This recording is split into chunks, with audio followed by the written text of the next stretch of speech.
Good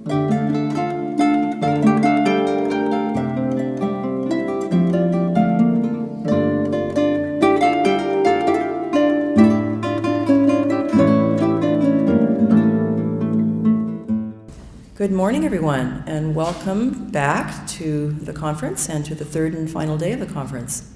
So our first speaker of the morning is Mark Hertsgaard. Mark is the environmental correspondent for The Nation magazine and is a frequent contributor on climate change in The New Yorker, Vanity Fair, Scientific American, Rolling Stone, Le Monde, and several other publications. Mark has reported from 25 countries about politics, world affairs, culture, and environmental issues. He is the author of several books: On Bended Knee, The Press and the Reagan Presidency, Hot, Living Through the Next 50 Years on Earth, and Earth Odyssey, Around the World in Search of Our Environmental Future. Mark is speaking to us today on the topic of climate change and the U.S. Petro-State. Please welcome Mark Hertsgaard. Good morning. Whoa, it's a little loud. Somebody up there in the box? Is this too loud? Maybe I'll just stand back a little bit.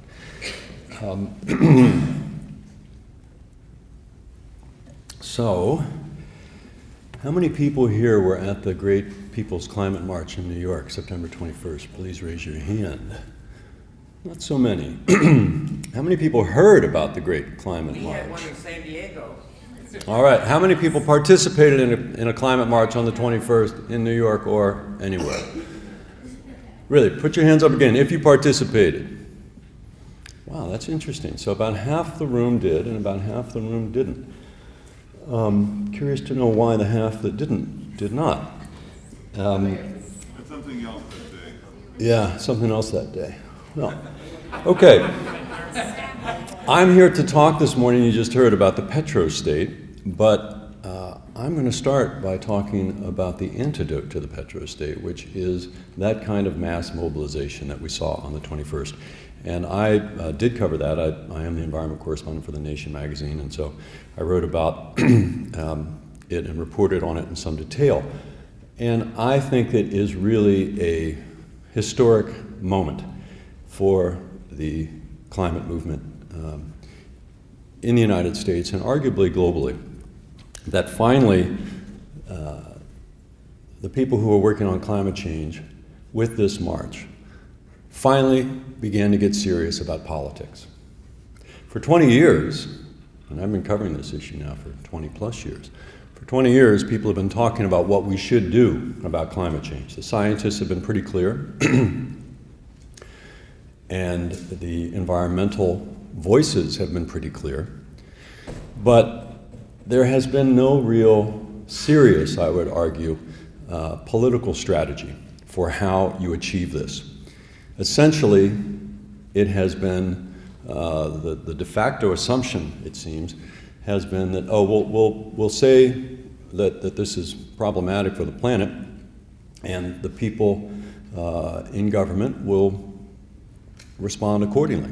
In fact, my old pal Bill McKibben, who of course wrote the first great book on climate change, The End of Nature, back in 1989, 25 years ago now. That was Bill's view at that point, that I'm going to write a book and that should kind of get things rolling if I expose the situation and point out the opportunities. And that is, as he himself now acknowledges, that's a politically very naive point of view. And unfortunately, it's one that has largely characterized the American environmental movement, especially in Washington, D.C., over these last 20 years. There's been an idea that if you just have the smartest ideas and the shiniest report, and you have good working relationships, and you get your phone calls returned, and you're invited to the meetings on Capitol Hill, and you're able to participate in shaping the legislation and so forth, that things will turn out fine. And that is simply not the way it works in a petro-state. In a corporate state, we have a government system, as most Americans, I think, viscerally understand, intuitively understand now. We have a system that is dominated by money. And increasingly dominated by money, to where it does not really matter very much what the strength of your ideas are. What matters is the strength of power, political power. And in Washington, D.C., in an electoral system like ours, that basically means the power to reward your friends and to punish your enemies. Reward your friends by helping to re-elect them, and punish your enemies by voting them out of office. And I think that that has really been lacking on the part of the climate movement and the environmental movement in general until very recently. And this is what Bill McKibben and his former students at Middlebury College, that was their central insight when they started the group 350.org and began to organize. As Bill has said, we had everything in the environmental movement except the movement. We have very good scientists, we have very good lawyers, we have access to plenty of money. Of course, the bad guys have a lot more money, but don't believe it if you think that the environmental movement doesn't have money. Unfortunately, we spend 90% of it on careerist lawyers in Washington, D.C., and almost none of it on building real political power, which means doing organizing in the real world, and in particular with people on frontline communities. And that was the most, I think, heartening thing about the New York March. As I say, I covered it there. I did a pre-march report and then was there on the scene.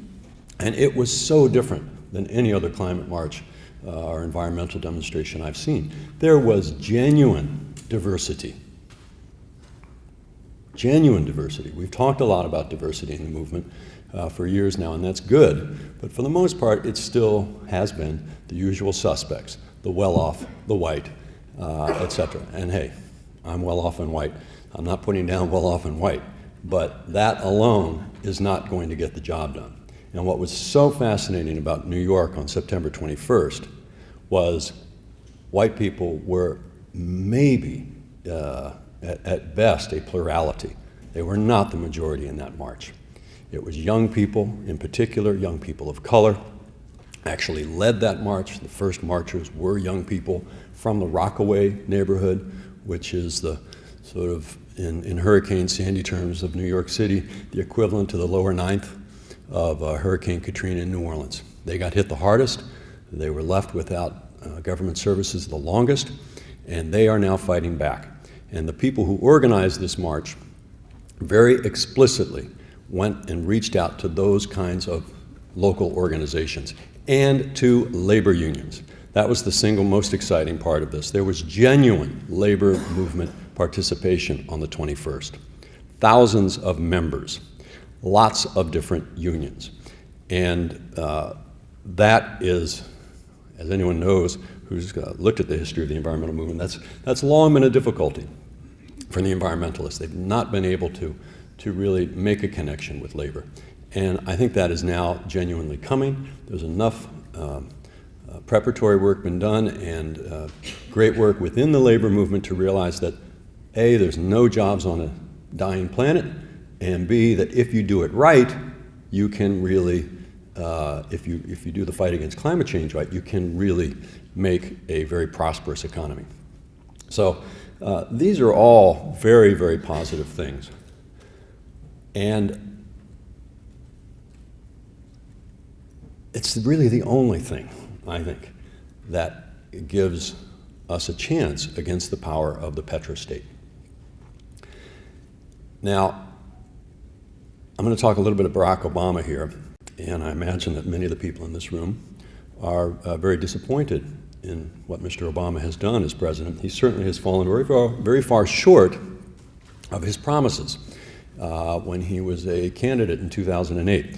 I just did a long piece on this, if you're interested, for Harper's Magazine that looks at Obama's environmental record and the enormous gulf between what he said as a candidate and what he has done. And I won't review all that. I'm sure you know plenty of it. I want to get instead to the deeper point where I think this connects both to the movement and the Petro-State, which is that without at all excusing the shortcomings of President Obama. I think it is critical that people who are pushing for a different kind of approach understand why he has fallen short. And there's no one reason. Certainly the fact that there was the most hostile ideological opposition that any modern president has faced is a big factor. Washington Post just reported the other day, President Obama has faced 3 times more threats on his life than any previous president. So that is serious. There is a vicious and oftentimes racist opposition to that president that has made it difficult for him to be the leader that he might have been. Many progressives, including at The Nation magazine, have written, why doesn't he stand up? Why doesn't he fight? Why doesn't he do what FDR did in the 1930s and say, I welcome the hatred of the ruling class, or do what LBJ did in the 1960s and twist those arms in Congress to get legislation passed? And I think the reason for that is partly, not in a small way, because he is black. Because he is black. And look at the opposition that he has faced, even doing what has been a very moderate agenda. Had he gone farther, who knows what would have happened. But in addition to that, and at a deeper level, there is the power of the Petro-State. And we never hear it described this way in the mainstream media, God forbid. I shouldn't say never, because I wrote this in Business Week magazine a few months ago. But rarely do you hear it described, this country described as a Petro-State. We hear about Petro-States in the news all the time. Russia's a Petro-State, Nigeria is a Petro-State, Saudi Arabia is a Petro-State, Venezuela is a Petro-State. They're run by strongmen, corruption is rife, political democracy is marginal at best. And I'm not equating the United States with those countries, but there are great similarities in terms of our relationship to oil. And those similarities and the nature of corporate power in American governance these days requires us to understand those connections and requires us to understand how they infringe on any president's desire to do the right thing. And just for the record, I do think that Obama, A, understands the climate crisis very well. He understands the science. And B, that he wants to do the right thing. I don't think he knows how to do the right thing. And above all, I don't think he is able to do the right thing without the kind of sustained pressure from the society that we haven't seen until now. Until this climate march in New York is beginning to say that there may be that kind of pressure coming from below. That is the only thing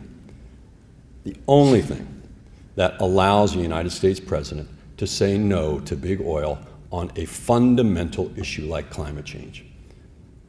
Because climate change and the profit motive and the business plans, long-term business plans of big oil are irreconcilably in contradiction. Irreconcilably. The president said this summer, he said something that no other head of state in the world, to my knowledge, has said. He endorsed the idea that, yes, we have to leave 2/3 of the oil in the ground, 2/3 of the fossil fuels in the ground, if we want to have a chance of keeping the temperature rise to 2 degrees C. That is an absolutely revolutionary statement. And it went completely unremarked in most of the media, even though it appeared in this little newspaper called the New York Times by a marginal columnist known as Thomas Friedman. Ran it on Sunday. It also appeared on television. There's the President of the United States saying, yes, we have to leave this in the ground. And almost nobody remarked on it. We remarked on it in Business Week. But nobody else did, and largely because they don't think it'll happen, because it is such a revolutionary step to go from where we are today to that kind of walking away from oil. But that's what this conference is about, is those kinds of big shifts. And that kind of big shift is what we need if we're going to keep a planet that is livable for my now 9-year-old daughter and the rest of what I call Generation Hot around the world. You know, we are already committed to a serious and dangerous amount of climate change. We're feeling it here in California with the 500-year drought that we're enduring right now. And there's a lot more that's already locked into the system. You all know this. So we clearly need a new shift in direction. But it is very, very hard to do that in a petro-state. And it's especially hard if you don't recognize that it's a petro-state that you're fighting. That's why I'm dwelling on this a little bit. And to underline that point, just consider, when is the last time that a Nigerian strongman or a Saudi sheik or a leader of any of the other petro-states, when's the last time that they said no to big oil about something that really mattered? Say the Keystone Pipeline that big oil wants now. Why is Obama having such a hard time saying no to that? You know, in terms of the data, it's a pretty straightforward call. The president himself has said, I'm going to decide this on only if it doesn't significantly increase the greenhouse gas emissions. It's pretty clear it would do that. Why is he having such a hard time saying no? Because in a petro-state, it is never easy to say no to big oil.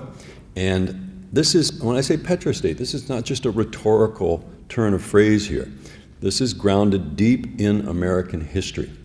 And it's important for opponents to understand that, again, so that the actions that come are well targeted.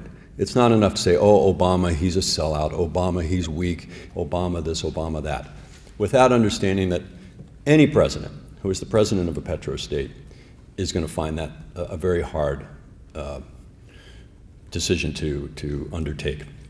And that's because, if you go back in history, the oil companies have been working hand in glove with the United States federal government since the 1920s, when the State Department, then the War Department, and the White House basically helped U.S. companies to get into the Middle East, the oil deposits in the Middle East, which at that point, in the old colonial era, were still controlled by the Dutch and the British governments.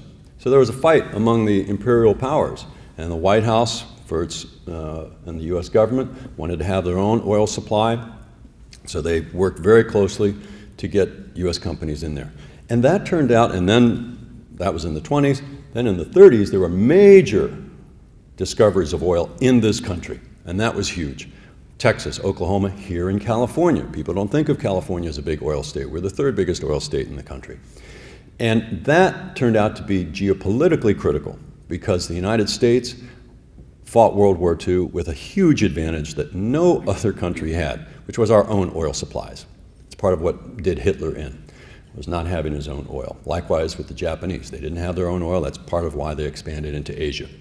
Then coming out of World War II, the fact that the U.S. now had not only its own domestic oil supplies, but pretty much unfettered access to the Middle East oil supplies meant that we had abundant and cheap petroleum. And that, in turn, ended up making possible the biggest economic boom in world history after World War II, because we were able to build the interstate highway system. We were able to build the suburbs with all of that housing development and everything of the fast food culture that we now take for granted. That set off a boom into the 1970s, the biggest economic boom in history, and importantly, again, in terms of understanding how to target this, it's not just big oil that got rich in the process. Much of the American political economy got rich, and so you had a pro-oil constituency across the country. Farmers now had access to very cheap fertilizers that were produced by petroleum. You had all of these people who could now move out from the cities to the suburbs, have the picket fence life, that dream of the American prosperity, and construction business, everybody that prospered with that building out of the suburbs that became a pro-oil constituency, such that now most Americans really do feel that oil is their God-given right, that at least cheap gasoline prices are their God-given right. Look what happens when the gasoline prices go up. It's an immediate problem for any politician. So this is baked very deep into the American political economy, both on the side of the military national security planning and on the side of the national economy. So it's not enough for opponents to just say, oh, we need to get off of oil, without realizing that you are not just attacking big oil, you're attacking the entire political economy around it. Lots of jobs. The auto industry, they need gasoline. That's 1 out of 7 jobs in the American economy.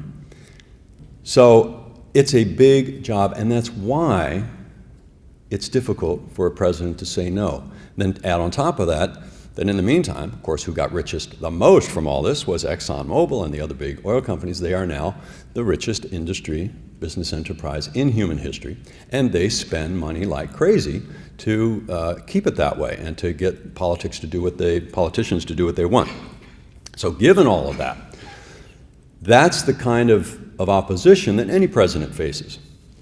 And in the face of that, even the most well-intentioned leader is going to pause. And I would even expand this analysis further. This is not true just in the oil area or environment and climate. Pretty much any president cannot simultaneously take on the oil industrial complex, the military industrial complex, the pharmaceutical industrial complex, on. These are huge economic, and Wall Street, economic and political forces. The only way that a president or a politician can do that is with massive public pressure from below. And we know that from the history of environmentalism itself. Why do we have an Environmental Protection Agency? Why do we have what are still, on paper, the strongest environmental laws in the world? We have that because 20 million people went into the streets on their first Earth Day in 1970 and scared the bejesus out of a Republican president named Richard Nixon. And we know this now from the memoirs of Nixon's aides, that he saw those 20 million people in the street, and he decided that he had to get out ahead on the environment issue and take that away from Democrats running against him in the next election. And he went on to start the EPA, start the Central Council on Environmental Quality, and all the laws that we now take for granted, including the Clean Air Act, which gives President Obama not just the authority, but the obligation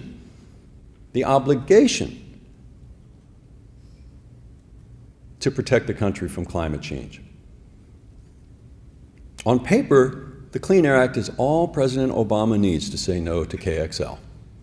It's all he needs to push through a whole range of other much more ambitious policies than he has already on emissions reductions and fuel efficiency, etc. And bear in mind, it's not just the authority, it's the obligation. He is legally required to do that by the law. The Clean Air Act, the verb that they use is shall. The president shall, as in must. Why doesn't he do that? Because it ain't easy fighting the Petro-State. And the only way you can do it is when there's so many people in the streets who are showing that they are serious about politics, serious about making change. That's when a president can do it. Because you can be sure, the president gets that phone call from the CEO of ExxonMobil or from their Washington lobbyist, and not just Exxon, complaining and threatening.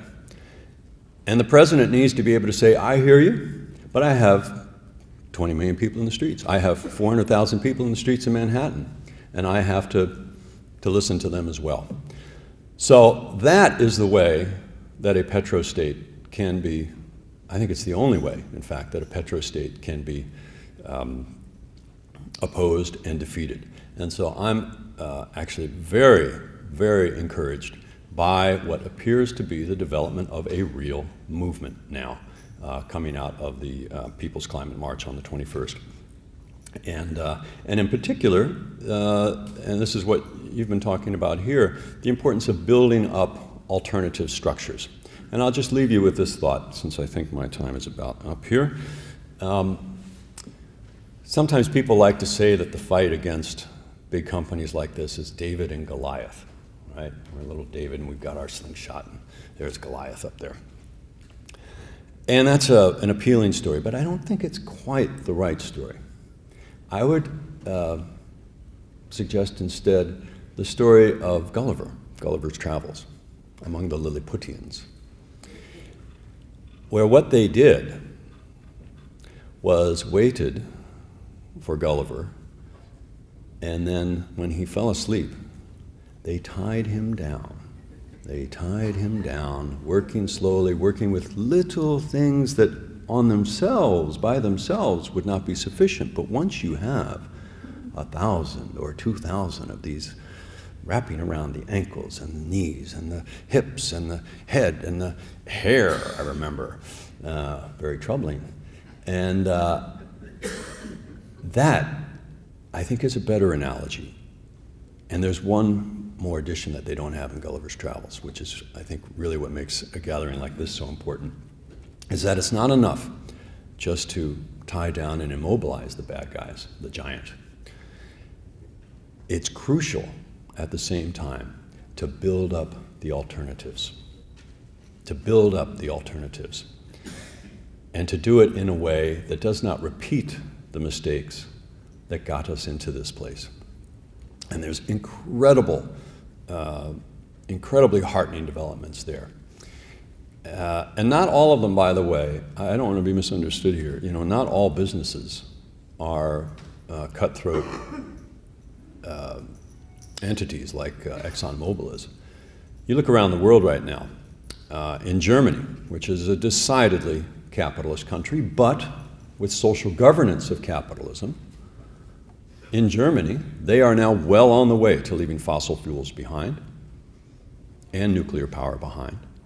And they do that partly because they are being pushed from below and by a green movement that is now 30 plus years old and that has put those ideas into German politics for a long time now, but also because there is an understanding at the top of German society, among the business elites and the governing elites, that this is the way to go. Not just because if we don't, we're going to fry the planet, but also because they're capitalists and they're workers, and workers in Germany are sitting there on the corporate boards. They recognize that the green economy is the future of the world economy. And Germany, as the world's leading export economy, they want to control that market.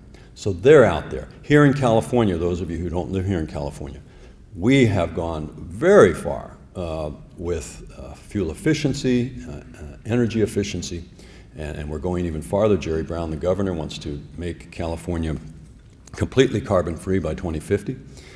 So it's not that we always have to be on the fringes and singing Kumbaya and condemning capitalism, although I probably condemn capitalism more than most. There are ways to get from here to there. The important thing is to know what we're up against in the Petro-State, save our opposition for where it is going to be the best targeted, which means not giving Obama a pass, but understanding why it's difficult for him to move, and creating the political conditions that make it possible for him to move and compel him to move. The single most prescient article written about the Obama presidency was run the week that he got elected in 2008, and I'm proud to say it appeared in The Nation magazine, by Frances Fox Piven, and it was titled, "Why Obama Needs a Protest Movement." And she laid out a lot of the same analysis, that the permanent state, if you will, the establishment, the system, whatever you want to call it, the powers that be, do not give up easily. And the only way, as history shows, the only way that you can really prevail is if people go into the streets and stay in the streets and build the alternatives in their communities at the same time. I think we're finally, after September 21st, moving in that direction.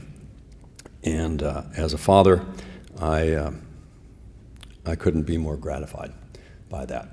And I think what you're doing here is another really important part of that work. So I thank you again for inviting me to share these ideas, and I look forward to hearing more from all of you. So thank you very much.